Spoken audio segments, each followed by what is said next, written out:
ভারত ইংল্যান্ডের Leeds race যখন জমে উঠেছে ঠিক সেই সময় একটি আবেগঘন পোস্ট ভারতীয় ক্রিকেট অনুরাগীদের মনটিকে বিষণ্ণ করে দিয়েছে। ইনস্টাগ্রামে এই পোস্টটি করেছেন রোহিত শর্মা।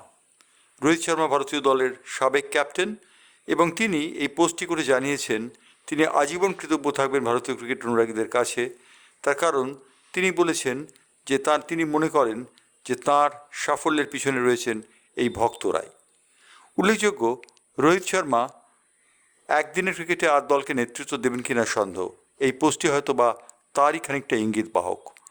পোস্টের রোহিত শর্মা 23 জুন 2007 সালে আয়ারল্যান্ডের বিরুদ্ধে ম্যাচে যে হেলমেটটি ব্যবহার করেছিলেন সেই হেলমেটের ছবিটি দিয়েছেন। দিয়ে তিনি বলেছেন যে তিনি ভারতীয় ক্রিকেট অনুরাগীদের কাছে কৃতজ্ঞ থাকবেন।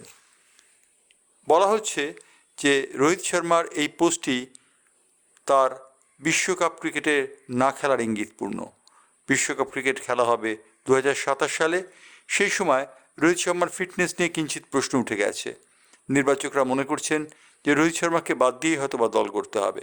সম্ভবত সেই কারণেই রোহিত শর্মা এই ইঙ্গিতটি দিয়েছেন 23 জুন 2007 সে হেলমেটটির ছবি দিয়ে ইনস্টাগ্রাম পোস্টের মাধ্যমে ভারতীয় ক্রিকেট অনুরাগীদের ধন্যবাদ জানিয়ে। উল্লেখযোগ্য, রোহিত শর্মা টেস্ট ক্রিকেট থেকে অবসর নিয়েছেন সম্প্রতি। তার আগে টি-20 ক্রিকেট থেকে অবসর নিয়েছেন। একদিনের ক্রিকেটে তাকে অধিনায়ক করে সম্ভাবনার কথা জানিয়েছে বিসিসিআই, কিন্তু একদিনের ক্রিকেটে তার নেতৃত্বে ভারতীয় দল খেলবে কি না তা নিয়ে যথেষ্ট সন্দেহের অবকাশ রয়েছে। আর সেই কারণেই রোহিত শর্মার এই আবেগঘন পোস্ট আজকে রীতিমতো সাড়া জাগিয়েছে ভারতীয় ক্রিকেটের অনুরাগীদের মনে। ব্যুরো রিপোর্ট, বাংলার পালস টিভি।